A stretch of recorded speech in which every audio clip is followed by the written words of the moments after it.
Arts ed plays a very strong role in developing students' critical thinking skills, which is essential in science, in math, and in literacy. Arts ed teaches students to think outside of the box, to be independent thinkers, and to be courageous in the thinking.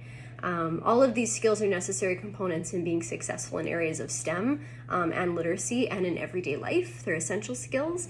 Arts boosts student engagement through promotion of hands-on activities. So students like to, work with materials. So like what we'll be demonstrating today. Can also boost collaborative work. So you can get kids working in groups. They can learn together.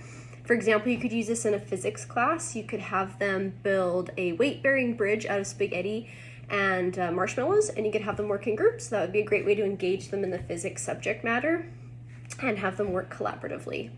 You don't need to stress about engaging art into your lessons. It's really easy. Just think about science. You can do so much in a science class. If you're looking at anatomy of insects, you could have them draw. Personally, in my K-12 experience, I learned how to public speak, how to gain confidence in front of a crowd, and problem solve on the spot through drama. I was in drama club. Participating in that and musical theater made me comfortable speaking in front of people, which I think will help me definitely in my future career as a teacher. So start small, start by incorporating art mediums just into your assignments, like I'll show you how to do today.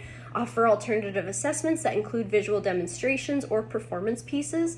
If you give space for creativity in your students, they'll surprise you what they can achieve. All right, so the lesson today is aimed at grade 7. It's for Saskatchewan Earth Science and Art. It combines sculpting and earth science through the exploration of Saskatchewan rock formation, specifically igneous rock. All you need is plasticine, or Play-Doh is what I'm using today, so clay. I recommend 3 different colors. Today I'm using red, yellow, and orange, and we are going to touch on EC 7.3, CP 710. So we're looking at investigating characteristics of rock formation and surface geology, and we're creating visual works of art that express ideas. Okay, so this science lesson is inspired by Susan Naka, who is a Canadian artist, formal geologist, and she experiments with art and sculpture showing different rock formations, so that's what inspired our lesson today.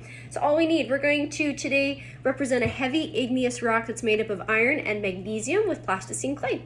So I have some examples. You can see the different layers of rocks here, just to kind of show you. There's some different kind of rocks you could bring in for your students if you like rocks. All we're gonna do is take our clay, and this is where you can let students have as much freedom as they want, like be creative.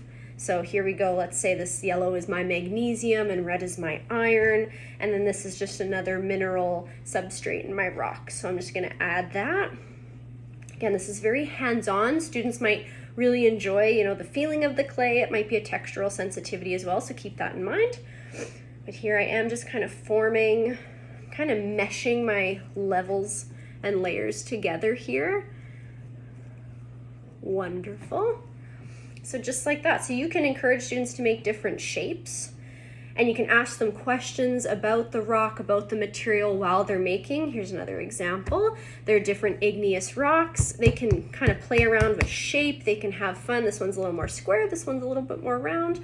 That's all there is to it. After students make their rocks, I would encourage them to label their layers and then to share it with each other in the class. So to conclude, it's easy to integrate art into any lesson. Science is easy. This is a Saskatchewan Earth Science lesson for grade 7. I hope you enjoyed, and I hope you integrate art into your classroom. Thank you for watching.